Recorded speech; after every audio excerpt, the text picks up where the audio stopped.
We begin with the latest update on Ukraine. As spokesperson Dmitry Peskov says, Russia has made gains and will not give up until it has achieved its objectives. According to him, one of the main goals of the operation, as Moscow calls it, is to protect people in the self-proclaimed Donetsk People's and Luhansk People's Republics.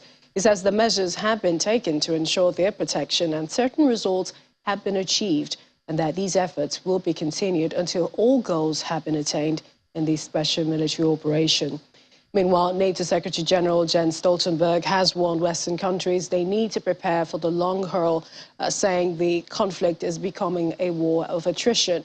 Fighting is continuing in the eastern city of Severodonetsk, which is now largely under Russian control, while Ukraine claims to have repelled 5 attacks in Donetsk and Luhansk in the eastern Donbass region. But according to the UK's Ministry of Defence, Russia is now achieving tactical success in the region, but at significant resource cost.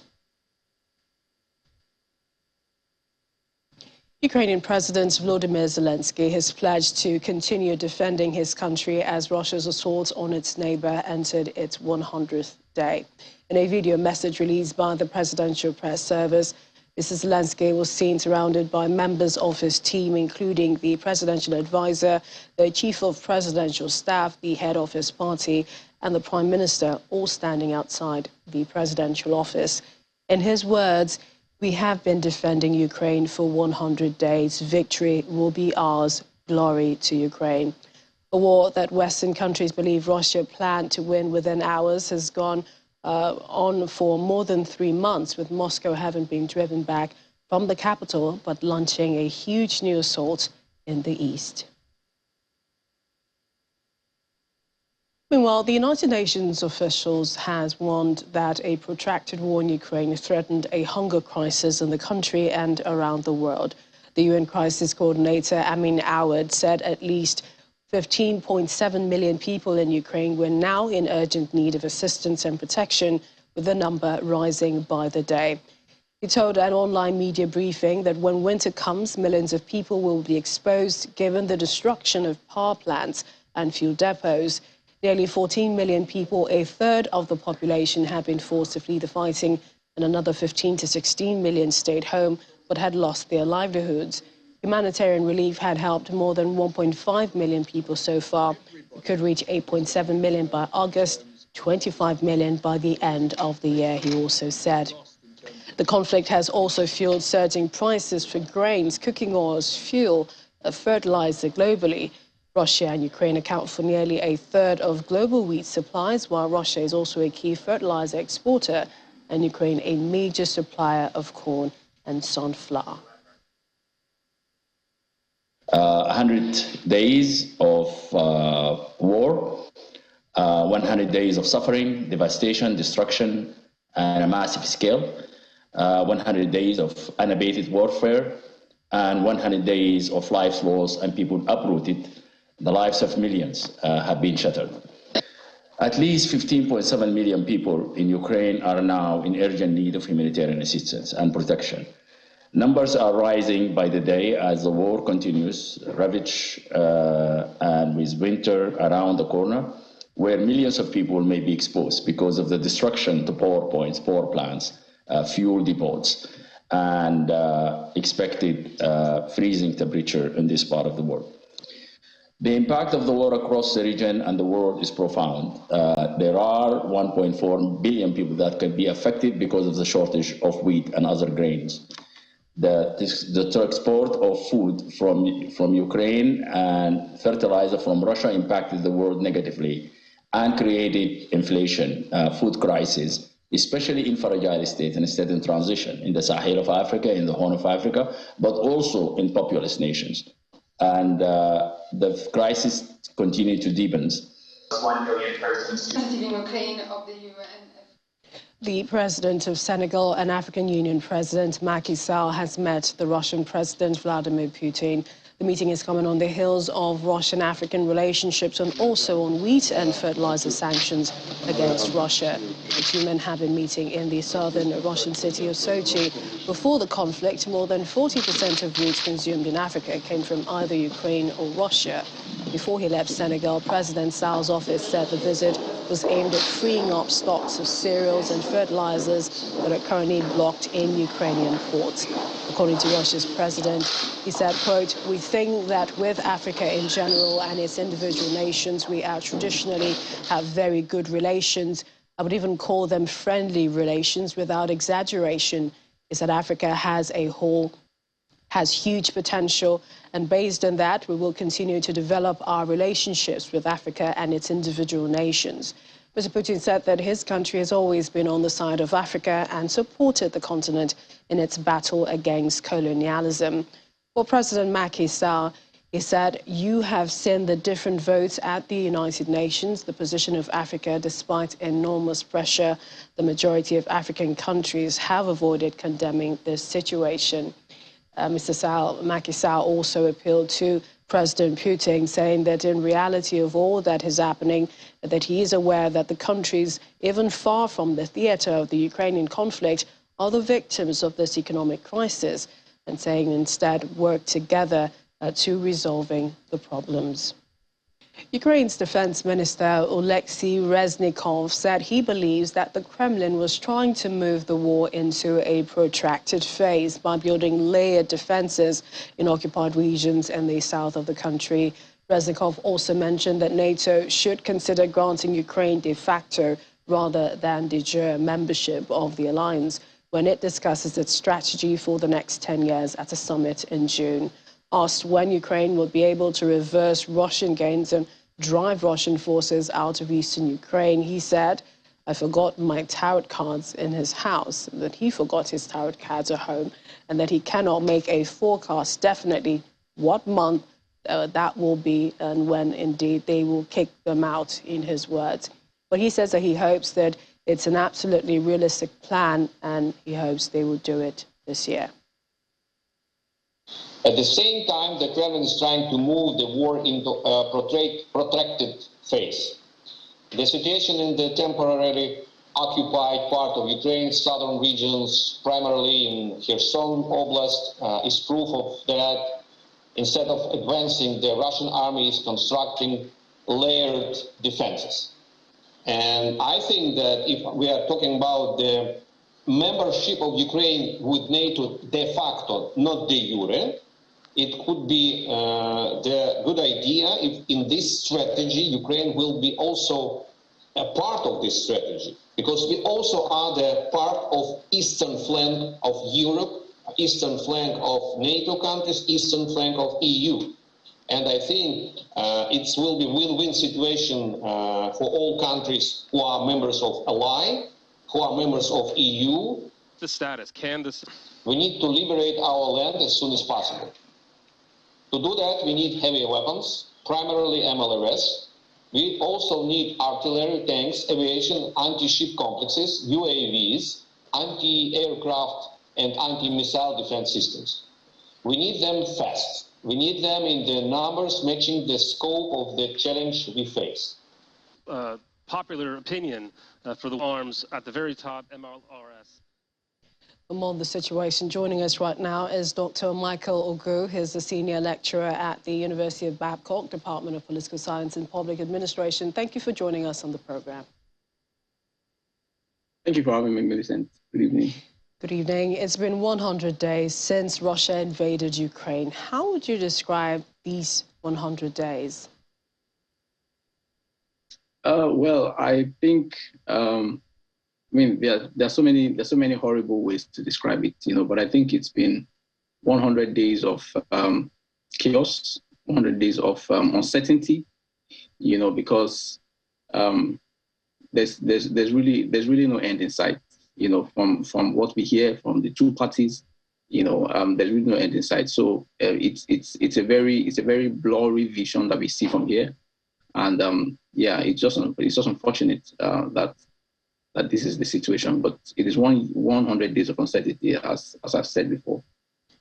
And if we look at what we've seen, witnessed, heard throughout these 100 days after launching what Russia is calling special military operation, the Kremlin leaders seem to have expected the government in Kyiv to fall quickly. If you remember the first few weeks, Moscow even called on the Ukrainian military to rise up and overthrow the Ukrainian leadership, but that didn't happen. Do you think that Ukraine will ever remain the same? Well, no, I don't think Ukraine will ever remain the same because, just a few days ago, the ICRC, in the International Red Cross Committee, described the war as a chaos, basically, an incomprehensible chaos, and so it is obvious that Ukraine is basically a shadow of itself now. And Ukraine will never be the same again in terms of infrastructure that has been lost, the brain drain that has resulted from this conflict. People have had to leave almost in their millions. So that is on the one hand, and of course, on the other hand, if Ukraine eventually wins the war, then of course there's going to be an entire shift in the power dynamics within Eastern Europe, and the same if Russia also wins. So there's just a lot of issues that are, at this point, are looking very complex, and really there's no explanation. There's no clear, explanation on how things would pan out in the near future.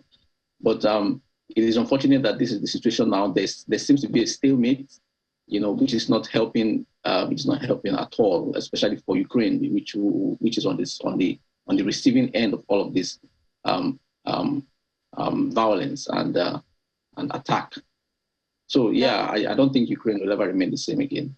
I was going to say that if we rewind back to maybe the second month of this invasion, when Russia decided to pull out from all the other major cities, and then said that it was focusing on the east. If it didn't do that, what do you think would have happened between both countries with this invasion? Yeah, so of course, there has been the argument that, the Russian invasion focuses on the Donbas region, with Donetsk and Luhansk as the focus, of this invasion. But we could see that in the initial stage, it appeared that the attack was, just all around Ukraine. It appeared that the Ukrainian government was about to be seized by the Russian military. But I think that focusing, I think that the Russian campaign, the Russian goal in this invasion is beyond the Donbas. I think that Russia has more interest beyond that eastern region, but of course, with the weight of the sanctions that they have received, the pushback that they have received from the West, from the EU and other allies, they don't want to push their luck too far, and so that I think is what informed them withdrawing from all these other regions and sticking to the eastern region of Ukraine, But that as it may, even if they succeed if they conquer the eastern region, I think that if something is not done, in terms of the responses from EU, and if Russia is allowed to win this war and seize the eastern part of Ukraine, I don't think they're going to give up at that point. I think they will ask for more, in the near future.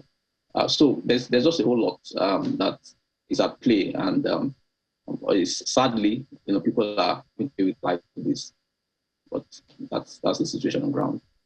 And the pleas from Kyiv for more weapons from the West are constant, from President Zelensky, the Defense Ministry.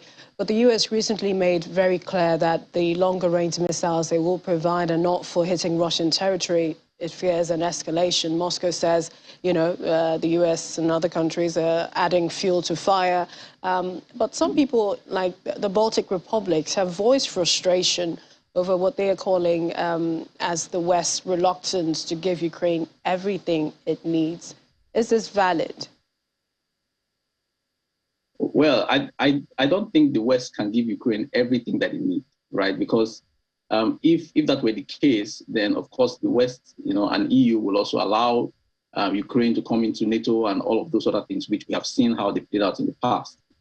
So the idea of giving Ukraine all that they need is far-fetched, but we see that US, EU, the UK, all these allies, all these authorities are on the side of Ukraine, are doing as much as possible that they can to support Ukraine, and also not escalate the war beyond what it already is. So all the continued support, military support that is provided to Ukraine is what has kept Ukraine this long in the conflict in the first place, because without this level of military support, that Ukraine is receiving, I think Ukraine would have fallen a long time ago to the Russian forces. So that is what's keeping Ukraine up. And I think that also, the West is trying to make a statement, not allowing Russia to get away with this kind of bullying, as some will call it, because if that happens, then it means that democracy, it is basically a spit on the face of freedom and democracy and all of that. So I don't think that the West would give Ukraine all that they need, even though perhaps they might want to do that, but they wouldn't want to like you just said, add fuel to the fire and let this war prolong beyond what we can already see on the ground. So I think that so far Ukraine is receiving as much support as they can get, with the circumstances that are currently on the table. And for some analysts, they're saying that Russia will be able to take over the eastern parts, especially Severodonetsk, in the next 2 weeks. But a lot of people disagree and still reacting based on whenever they get more weapons. But let's move over to the negotiations, talks between Russia and Ukraine. They started up soon after Russia's invasion. There were several rounds of negotiations, but they didn't produce any agreement. Are we left with the decisions on the battlefield as it stands? Well, perhaps yes and no. Yes, in the sense that so far, because all the talks so far have not yielded any positive outcome. It appears that factors like the food crisis that is currently ongoing, humanitarian issues that have resulted from the war, and all these things would push states to, or would basically push these other allies, the UN and co, to force Russia and Ukraine to come to the negotiation table and sort this thing out. So all these perhaps, even though they are not necessarily, war issues, but they are also issues that have resulted from the war that is ongoing. And I think that those are things on the battlefield that can help to bring about negotiation. And no, in the sense that, of course, we could see, like you mentioned earlier, that the African Union is already coming into the question. So it appears that the war between Russia and Ukraine is already extending even beyond Europe, and Africa is beginning to feel the heat. So the longer the war continues, or the longer the invasion continues, the more actors are affected, the more states are, affected by this, and of course, the more pressure would be on both parties, Russia and Ukraine, to talk and sort this out. So I don't think that that there's completely, it doesn't appear that all hope is lost in terms of peace talks, but eventually they're going to get to that point. It's just that we don't know when, and of course, we can only see, or we can only tell as events continue to unfold on the battlefield, and of course, in negotiation rooms too. Of course, we could see the efforts that Turkey is making too, to help fast track the conversations, negotiations between these two parties. And I think that Turkey, is being very strategic about their negotiation or their involvement in the conflict, because they have not imposed any sanction on Russia, and they have also they have also provided some support to Ukraine in the past, so it is all just very, very strategic and very diplomatic to put themselves in a position where they can still, mediate, between these two parties, so, and perhaps we'll see more of these things continue, especially as the war lingers, because it can't last forever, obviously. We definitely hope not, and most especially the people of Ukraine who are bearing the brunt. We appreciate your time. Thank you so much, Dr. Michael Ogoz, the Senior Lecturer at the University of Babcock, Department of Political Science and Public Administration. Always a pleasure having you join us. It's always a pleasure, yeah. Thank you very much for having me. Welcome back to the program. At least 3 people have been killed and 60 people injured when a train derailed in Germany's southeastern state of Bavaria. The train, which was carrying many students, was heading to Munich when 3 carriages came off the tracks near Garmisch-Partenkirchen. A police spokesperson said it was unclear what caused the accident. Images published by local media show several crumpled train carriages lying on their sides. In a separate development, the carriage on an Italian high-speed train traveling from Turin to Rome derailed while approaching the capital. Local emergency officials say nobody was injured in the incident, which saw the train's back carriage come off the tracks as it neared the Serenissima tunnel in Rome. 16 of the injured are said to be in serious condition. Or staying in Germany, like other countries, it is struggling with record inflation amid soaring energy prices. So the German government is trying to reduce the pain for consumers. It has lowered gas taxes and the cost of public transport to get more people to ride trains and buses and save while fighting climate change. Well, let's turn now to Deutsche Welle correspondent Chiponda Chimbalo, who's in Berlin for more. Hi, Chiponda. Just how have the price reductions gone down with ordinary Germans? Well, obviously, the price reductions are welcome news for ordinary Germans because for gasoline, the prices were above €2 per liter, and now they're below €1.90. And for public transportation, we're looking at a monthly ticket that is going to cost €9. Now, €9 is what you would normally pay for a 24-hour ticket here in Berlin. For a monthly ticket, you would need to spend €60 to €80. So it is quite a big change. However, of course, there's a couple of differences between older and younger people. Younger people are more excited about public transportation. Obviously, they use it more, and they're more excited about the fact that they can also get around the country on regional trains on those monthly tickets. And of course, in terms of people who live in the country, they also don't have as good an access to public transportation. So for them, this is not a major change, but of course, they will also be able to benefit from the gasoline price if they don't have a good public transportation network where they live. So there's, of course, something for everyone in there. And Chip, what impact is the reduced price for public transportation expected to have? Well, of course, the impact is not just about helping people reduce costs. The public transportation initiative is really also about getting people out of their cars and onto buses and trains. To give you a sense of how people move around here in Germany, we have around 63% of people commuting by car. And the number of commuters, the proportion of commuters is around 26% for public transportation, and the government is hoping that more people will be using public transportation as a result of this initiative. And in doing so, it's not just about reducing costs for them, it's also about helping meet some of Germany's climate change goals, because of course, car drivers, commuters who are driving, they account for around 30 million tons of carbon emissions a year here in Germany. So reducing that number would, of course, contribute to some of the climate change goals that Germany has. German government is doing this to help consumers amid record inflation. What other measures does it have? Well, there's a one-time payment that is planned. There's also a reduction of electricity costs. And of course, there's also a child supplement. So for those who have children, they will be benefiting from the last one, of course. But of course, there's also an argument that these measures are just not enough, because there's polls showing that about 1 in 2, so just under less than half of Germans are already looking to reduce costs as a result of inflation. And for low-income Germans in particular, that percentage is much higher. We're talking about 77%. So, of course, people are asking if this is a little bit too late, because, of course, we have had high inflation for a while now, and the war in Ukraine just exacerbated that problem. And so a lot of people have been struggling for a while now, which is perhaps why the German government has also indicated that it might actually do more.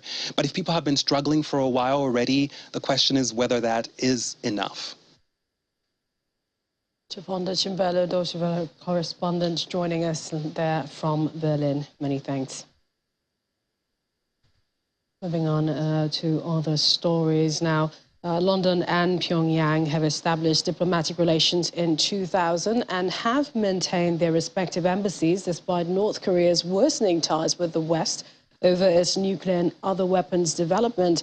This is as North Korean leader Kim Jong-un sent a message of congratulations to Queen Elizabeth. Mr. Kim said in the message to the Queen, quote, "I send my congratulations to you and your people on the occasion of the National Day of your country, the official anniversary of Your Majesty's birthday." The British Embassy in Pyongyang is currently closed due to the rigid entry and exit restrictions imposed by North Korea in response to the coronavirus pandemic. Last year, Pyongyang's official Korean Central News Agency reported that Queen Elizabeth had sent Mr. Kim a congratulatory message on the anniversary of the country's founding, which falls every year on September 9. The North has conducted 17 weapons tests this year, including test firing an intercontinental ballistic missile at the full range for the first time in nearly 5 years. Meanwhile, Washington and Seoul have both warned that Mr. Kim is poised to conduct another nuclear test any day now.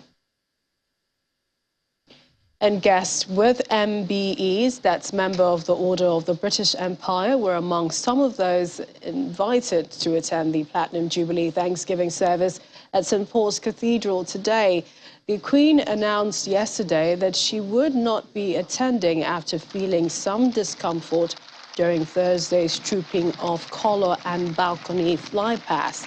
Liz Parks, MBE, who works for the Environment Agency, said other guests were slightly disappointed.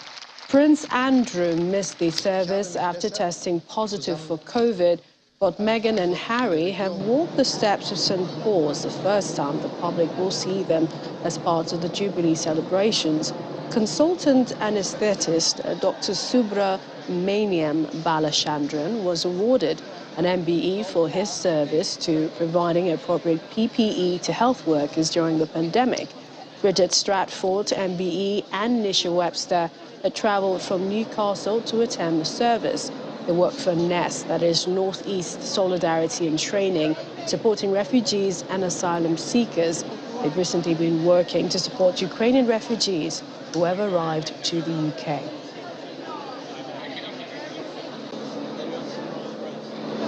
I think everyone's slightly disappointed, but this won't be a decision that Her Majesty has taken lightly.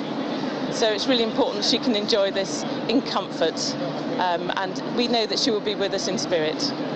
It's such a privilege to be here today, I can't tell you. I work for the Environment Agency and have done so for over 30 years, and I'm so privileged to work alongside such committed colleagues out there protecting the environment and protecting communities from the impacts of climate change. So I feel today I'm here on behalf of all of those wonderful colleagues in the Environment Agency. This is a once-in-a-lifetime opportunity, not only for me, and also for everyone who is part of this occasion. And even this once-in-a-lifetime opportunity, I believe it is going to be in the history. I don't think any other monarch, having at the throne for more than 70 years. So it is going to be in the history. Yeah, I mean, it would have been nice to see her, but obviously I hope she's feeling better and can enjoy watching things from home as well. Steps you can get him.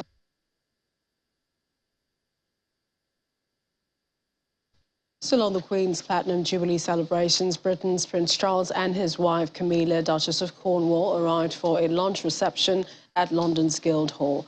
They were followed by other senior royals, including Prince William and his wife Kate, Sarah Tyndall and her husband Mike Tyndall, the Earl of Wessex, with the Countess Sophie and their children. Princess Beatrice, and Princess Eugene were seen making their way inside the venue with their husbands. Members of the royal family were joined by a congregation of politicians. Among the guests were British Prime Minister Boris Johnson, Home Secretary Priti Patel, and Labour Party opposition leader Keir Starmer. The reception took place after a service of Thanksgiving at St. Paul's Cathedral in London to pay tribute to Queen Elizabeth's reign.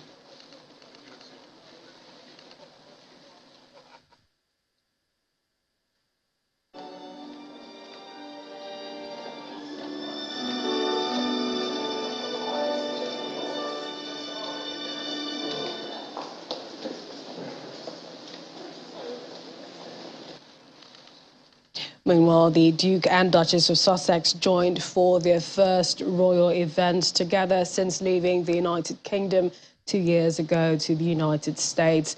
Of course, the Queen, 96, could not attend Thanksgiving as she watched the service from Windsor Castle due to mobility issues. Her decision to miss the service came after she experienced discomfort, which was reported during Thursday's events. It was later announced that she would not attend the Epsom Derby also on Saturday and would instead watch the event on television. Here's more on the celebrations. It's the second day of the Queen of England's Platinum Jubilee celebrations, and although the monarch herself is missing at the Thanksgiving service, many royals and politicians are all here to celebrate her. She will watch the service on television at her home in Windsor Castle, near London. Guests arrive for the Platinum Jubilee service of Thanksgiving. The Queen's son and heir, 73-year-old Prince Charles, is representing his mother, Queen Elizabeth, who is a devout Christian and also the titular head of the Church of England. All eyes were on the Queen's grandson, Prince Harry, and his wife Meghan as they arrive, making their first public appearance together in Britain since stepping down from royal duties 2 years ago.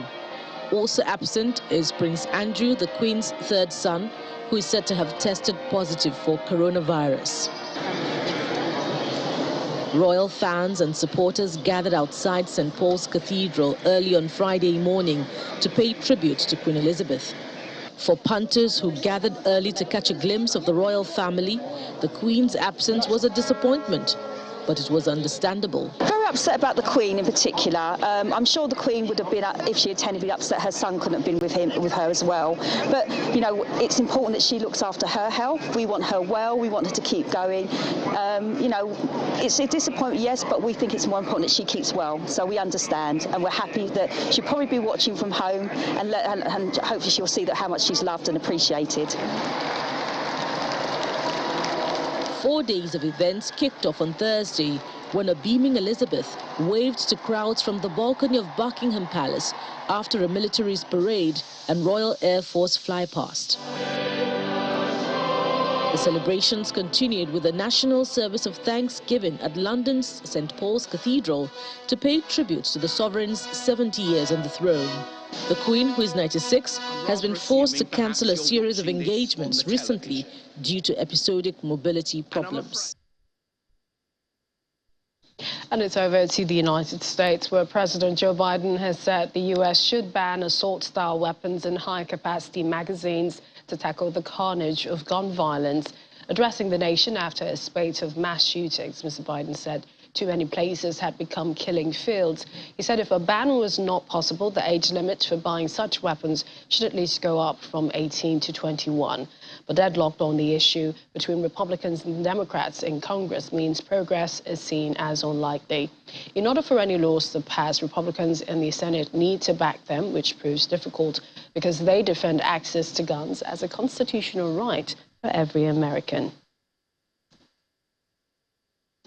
Meanwhile, just as President Joe Biden delivered a major address on gun violence, a man shot and killed 2 women in the parking lot of a church in Iowa State and then turned the gun on himself. This adds 3 more dead to the shooting toll in a series of recent shootings that have rocked the U.S. in Buffalo, New York, Uvalde, Texas, and Tulsa, Oklahoma. Meanwhile, another shooting on Thursday injured 2 people attending a burial at a cemetery in Wisconsin. Police say the Iowa shooting took place outside Cornerstone Church, a fundamentalist Christian church east of the city, while a church program was on inside.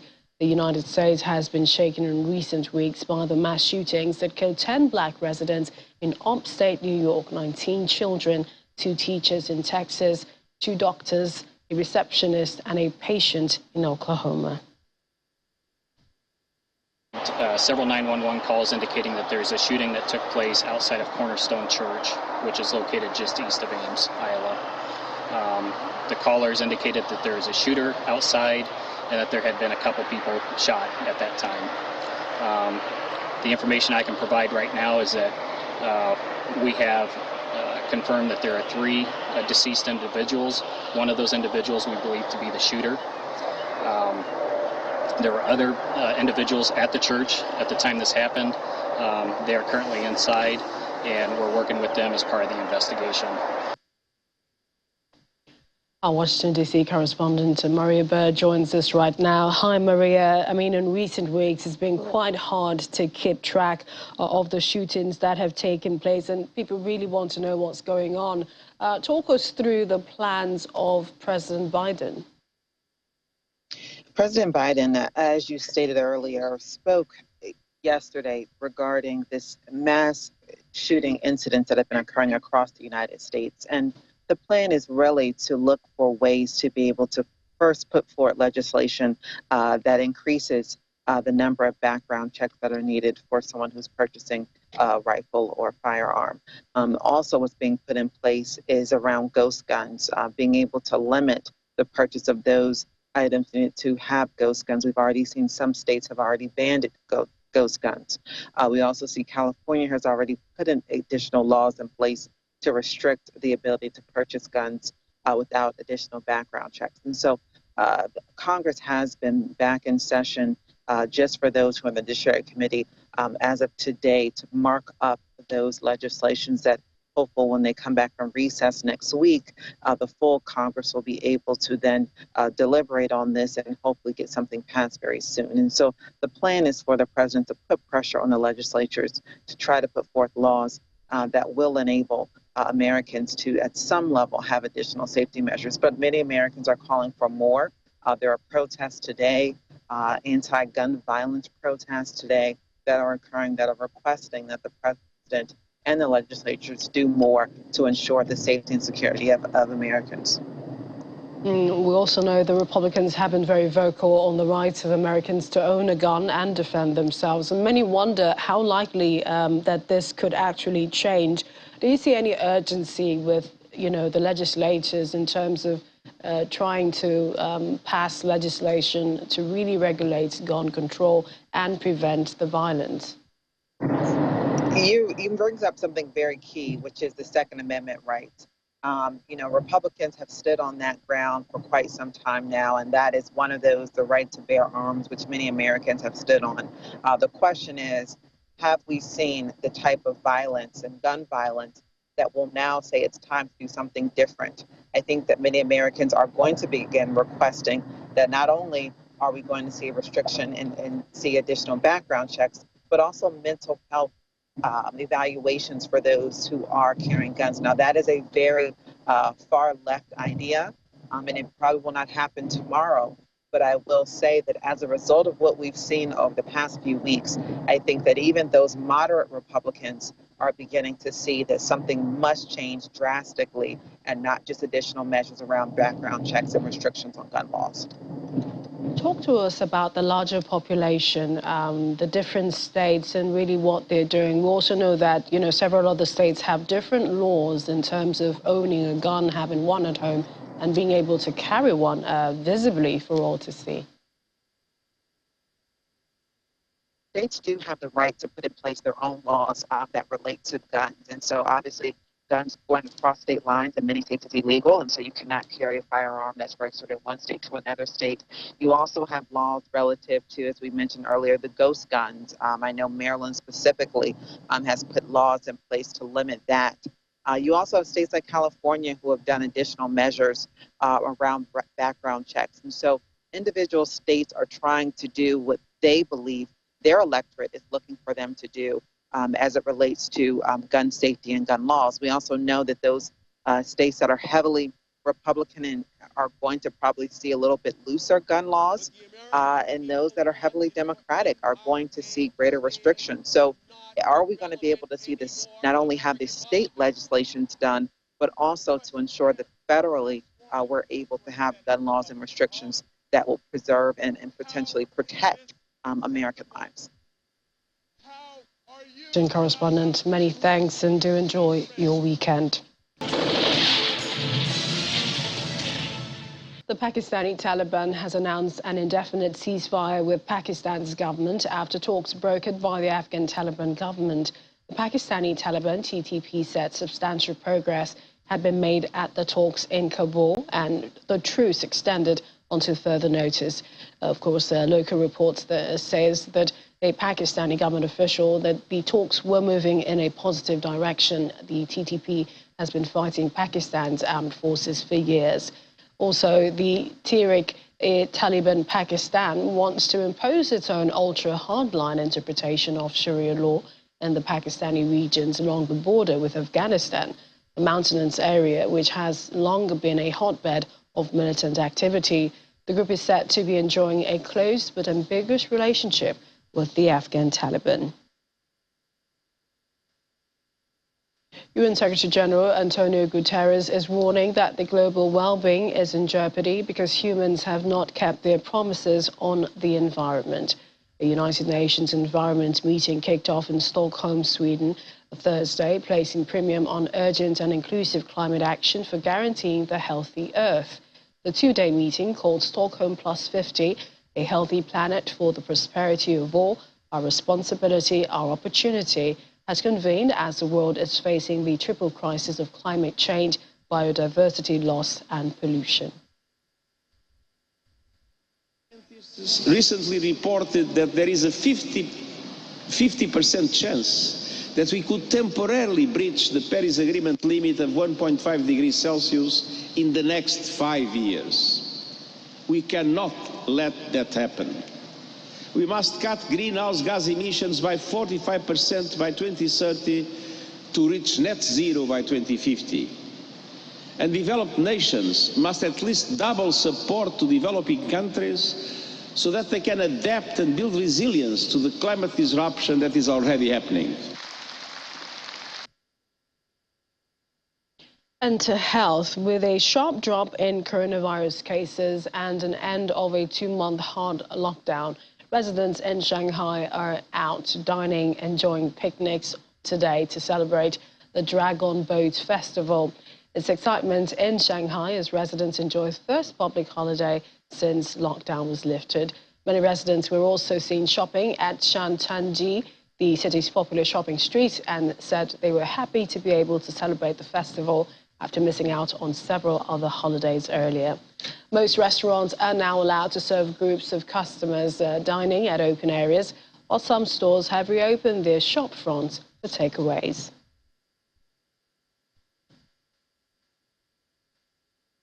And here on the continent, South Africa's latest crime statistics makes for grim reading. The South African Police Service, SAPS, today presented the country's latest crime statistics covering the fourth quarter of 2021-2022 financial year, January to March 2022.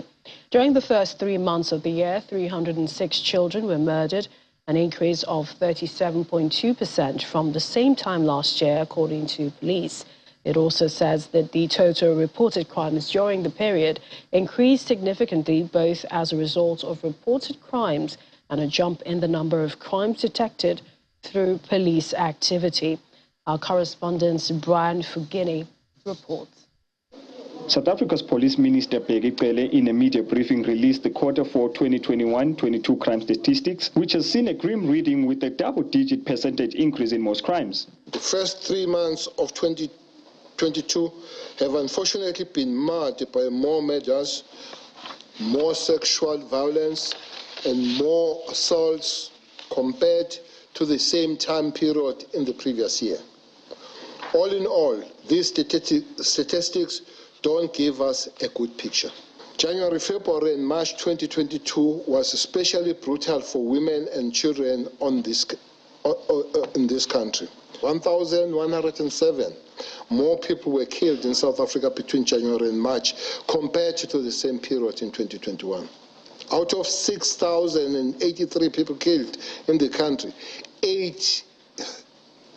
898 of them were women and 306 were children under the age of 17.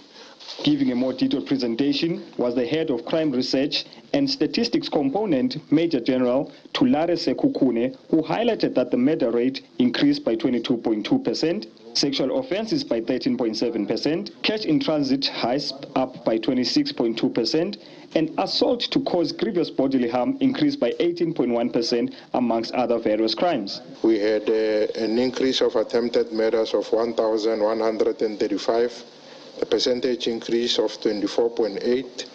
Assault GBH, an increase of 6,575, percentage increase of 18.1. Common assault increased by 6,857 or 17.6. Common robbery increased by 1,238, that is a 13.0% increase. And then robbery with aggravating circumstances increased by 2,015 counts, that is 6.5% increase. And overall, the total contact crimes increased by 20,593, resulting in a 15.0% change. Minister Cele says the police ministry has put measures in place to fight and tackle the increasing crime numbers. Allow me to expand on some immediate interventions agreed on between the police ministry and the sub-management. We have adopted a police station policing approach. This means accountability will start from bottom at the station level and escalate right up to the very top. The police minister says 10,000 police officers who are currently undergoing training will be deployed in December to help increase police visibility, and also urged police to work with community members to identify criminals and help reduce the crime numbers. From Johannesburg, South Africa, Brian Pugeni, Channels Television News. Well, still in South Africa, The Tree is a South African company advancing knowledge about African art and storytelling by forming a digital marketplace for local artists to monetize their creativity via NFTs. But it's not only about the art. The company is using the art to generate awareness about blockchain and environmental sustainability.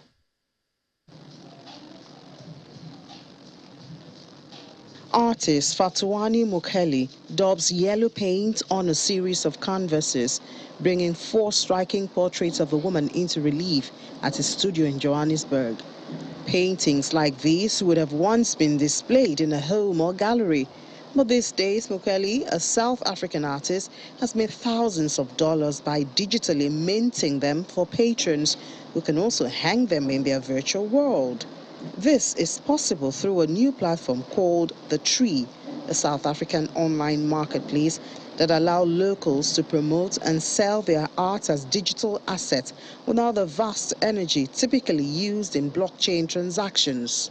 As an artist, NFTs contribute to add on to my exposure, to spread my footprint as an artist, and also allows me to be in spaces I never thought I would be in.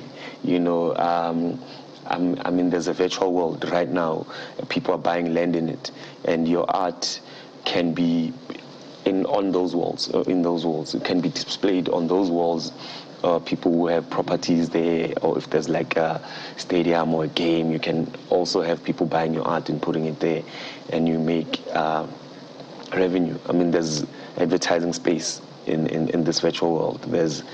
There's everything we need in this current world is also needed that side. Mokeli's customers receive both the actual canvas and the digital receipt, known as non-fungible token NFT, while other artists on The Tree sell up to 5 limited edition NFTs for each piece. I think it's important as an artist and a creative to always play where the ball is going and not necessarily where it's at. And currently we are living in, I guess we are living in a traditional universe, and there are new spaces such as the metaverse. And I think with me as an artist, I play between mixed reality, and it's important that my work exists in different spaces. Critics say blockchains, the digital ledger used to store information, are not climate friendly because they guzzle computing power. In May last year, Bitcoin mining devoured about the same amount of energy annually as the Netherlands did in 2019, according to data from the University of Cambridge and the International Energy Agency. The tree saves energy by running a Polygon, a more eco-friendly blockchain that uses a fraction of the power and offsets each transaction by sending money to Green Pop, an environmental organization that plants trees across sub-Saharan Africa. The blockchain that we've chosen to go with, of course, doesn't have as much of an impact at all. In fact, it's fractional compared to, the current blockchains such as Ethereum. And reason being is because it doesn't use as much computing power to process as many transactions. So whereas, one blockchain like Ethereum is using, computing power to process transaction by transaction, this the blockchain that we're going with is called Polygon, and basically it uses, a fraction of that by processing a lot of transactions at once instead of one at a time. The popularity of NFTs exploded in 2021, with 1p selling for a record $69.3 million. That growth, however, has shown signs of losing its fizz. Sales on OpenSea, the largest NFT marketplace, reached nearly $5 billion in January, a giant leap from the $8 million the year before. But they have since declined to about $2.5 billion in March. Finally, we're back in the UK for the Queen's Platinum Jubilee. As the dogs are not left out, you can see around 100 corgi dogs and their owners took part in parade near Buckingham Palace to celebrate Queen Elizabeth's Platinum Jubilee today. Many of the dogs wore festive neckerchiefs with Union Jack flags on. One was spotted kitted out in ceremonial uniform. Tom Chi, who was there with his 15-month-old dog Cheddar, said he was drawn to the breed because they are loyal and cute. NHS manager Jodie Taggart also said they are cuddly and just very British with the Queen.